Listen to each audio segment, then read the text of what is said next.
Thursday, June 15th. It is a little after 9 a.m. and we will convene the meeting.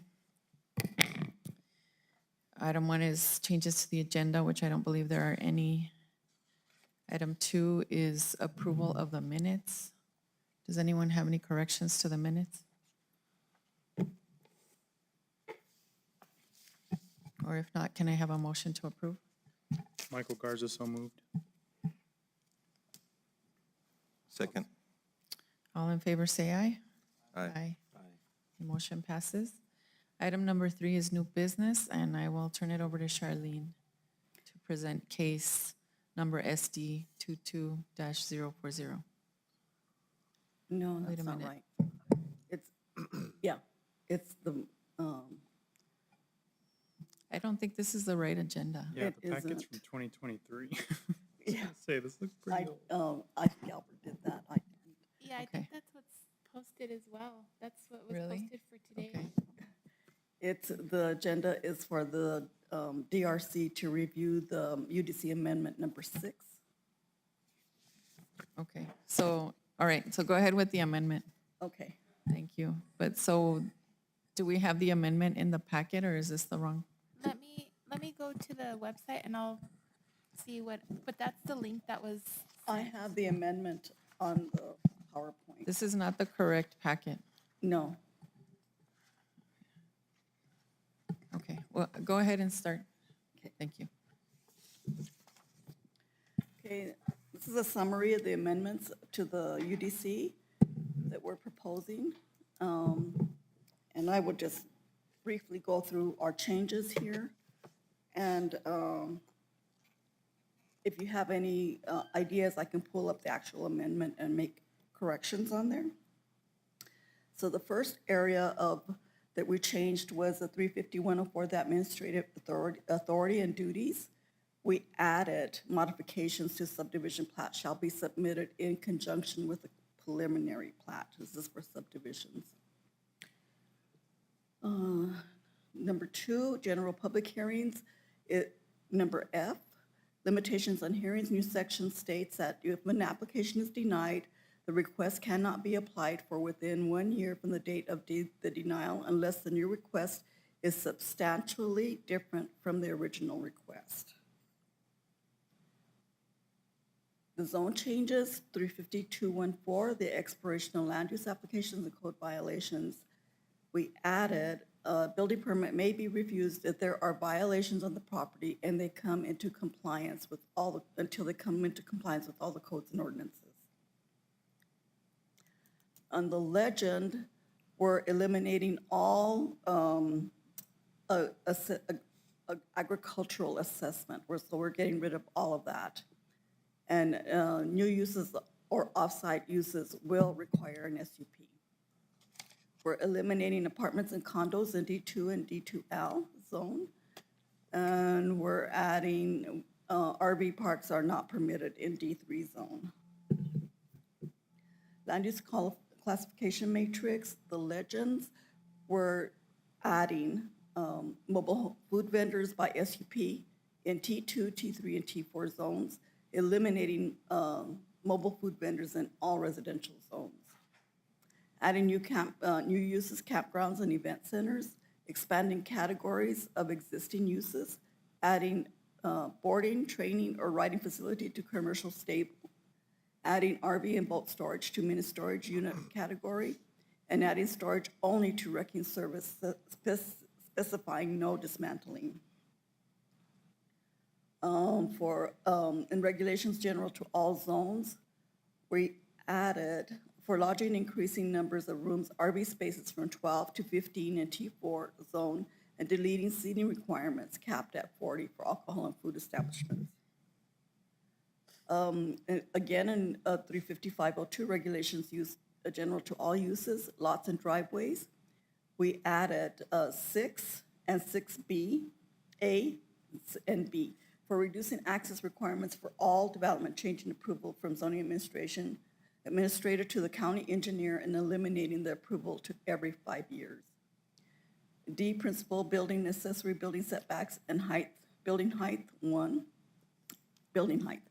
We're adding building separations, adding phrase unless otherwise specified in this chapter, there are specific separation distances for accessory buildings listed in the site standards tables for the zoning districts. 35502, tables 5.4 and 5.8, increase accessory dwelling size from 1,250 square feet to 3,000 square feet, or 10% of the lot area, whichever is less in the T2, T2, R5, R5L, D1, D1L, and T3.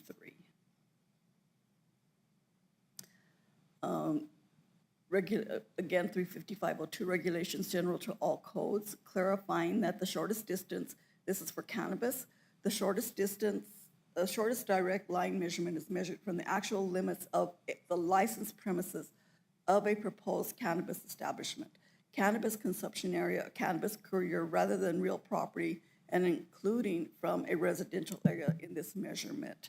So we're going eve to eve instead of property line to property line. And we're adding new sections, regulating mobile home food vendor businesses, regulating campground recreational vehicle parks, and regulating recreational outdoor events. Again, 35504, general use standards, regulations specific to a DM zone.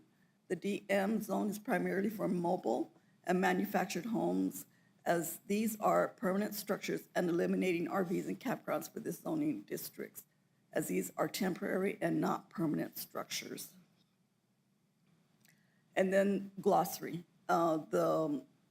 These are the revisions to existing definitions, and on there we added, we're deleting shall not be used for commercial sheltering or rental of individuals or families to coincide with the short-term rental ordinance that was in there. They couldn't rent the accessory dwelling. Agricultural, I don't know if you have any questions on these glossary terms and the expansion of the definition. Do you want me to go through them? I think most of them are self-explanatory. If you just want to scroll through. Yes. Okay, and these are all new definitions that we've added to the UDC. So we added addition, agricultural animals, agritourism, campground primitive, campground semi-primitive, campground semi-developed, and campground developed. Campsite, canopy, canopy temporary, caretaker, child, adult. Dwelling unit, efficiency, environmental improvement division, event center, food handler's card. Food vending vehicle, glamping, ground set, mobile home vendor.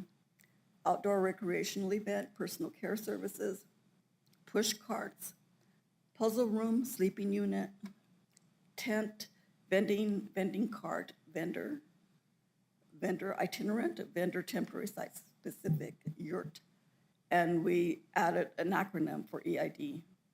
And that concludes my presentation. Does anyone have any questions? I apologize that we were not able to provide the right agenda and packet. Madam Chair, I have a question. On the first page,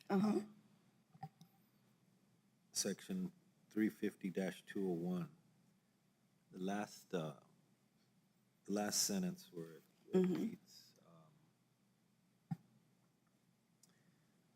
that an application can be submitted unless it is determined to be substantially different from the original request, such as zoning, district, use, or distance area. So substantially determined to be substantially different. Do we want to put should we put some sort of definition of that? Because substantially different is left to interpretation, in my opinion. What I think is substantially different might be different from what you believe, and I think that just might. The reason for this is we had a case of violations on a property, and they had the trucks there. And he put in for a special use permit for an accessory dwelling. So we held on to that because he had violations on his property. So he had to go to the P&Z to see if he built a great big garage without permits, a commercial garage. And so we had to put the SUP on hold to address the violations on the property. So that had to go forth before we could even entertain his special use permit for the accessory dwelling. We've had several applications like that. We have another one up by Radium that's he wants a sand and gravel business. So he's applied for landscaping. So we gave him SUP for the landscaping because he wanted to use it. And the zone change for the sand and gravel is going to be on the agenda for the P&Z soon. So that's the reason for this change. But Yeah, I understand the need for the change, but I guess what I'm saying is somebody could argue that their set of plans is substantially different from the previous submission. And who makes that determination if it is substantially different or not? I think what we can do is, since we pulled that language from the old ordinance, see if there's a definition there, or if not, we can write one or see if another jurisdiction has one, but you're correct. It's gonna end up, being subject to, whoever's looking at it, and if we can make it a little bit more clear and concrete, that would be helpful. At the very least, you could just add at the discretion of the zoning administrator. I mean, that's one person, that gives you flexibility to just say whether it fits within the current scope or if it's falling into a different category, but. Right, but I think you're correct. We would be better off if we had at least a definition in there that we could add to the glossary. Any other questions? Okay, are there other questions? I guess if we're, just a comment for future thought, if we're gonna add a definition of substantially different, I guess just check with us whenever you get the actual word, because there's a floodplain definition in 35604 that's substantially complete. So I want to make sure that those terms are not overlapping or that it's not confused. And what section is that in, do you know? I think it's 35604 should have it's a substantial improvement, substantial damage Okay. language. Should I be will in look at that.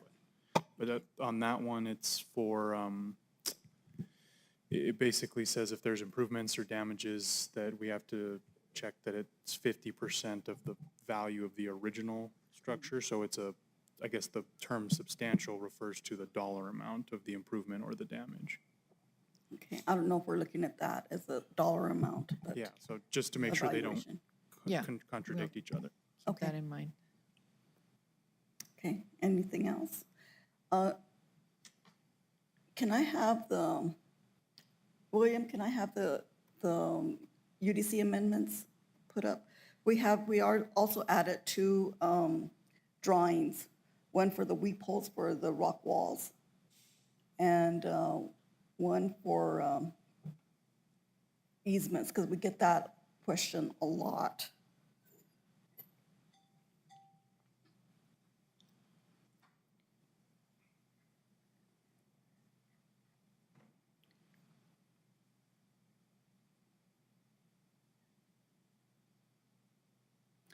Okay, this is the drawing for the weep holes that we're adding in as an appendix. So. And the other one is for the easements. We get that a lot. Where can I start to build my fence or my rock wall or whatever? So we added something in there to show customers what they can do.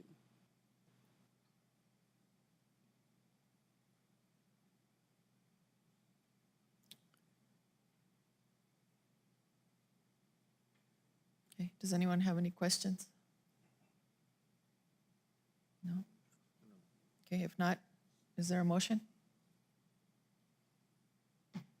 So moved. Or I guess is it the same one that we did? Did we make one? We haven't made one yet. Oh, sorry. Move to approve as is pending the definition change of substantially different. Okay.